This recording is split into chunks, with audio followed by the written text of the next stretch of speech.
2020 Democratic presidential candidate Andrew Yang was talking on CBS. Universal basic income is not socialism, he says, and is good for markets. He's likening his plan to what Alaska has. I've looked at Andrew Yang's stuff, and he's absolutely right. And you could call this the shared Cantillon effect.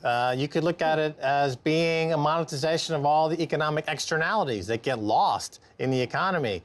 You could look at it in a number of different ways. The fact is that the United States generates many trillions of dollars worth of GDP and does so in an incredibly inefficient way that leaves out all of the people that are responsible in part to create that GDP. The point of equilibrium in the economy, and that's something that economists talk about all the time, is this point of equilibrium between supply and demand, between kind of all the incentives that are based in the economy. That point of equilibrium needs to be readjusted.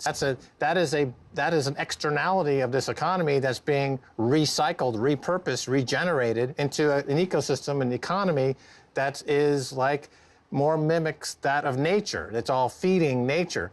And that's what the Enlightenment is all about. That's what Adam Smith is all about. That's what the invisible hand is all about. We live in a very odd economy where, due to the Cantillon effect, 90% of the gains are grabbed by 1% of the population. You don't see that in nature. The only way you see that in nature is in a cancer model. And we don't want a cancer model as an economy. We want what's behind us here, okay?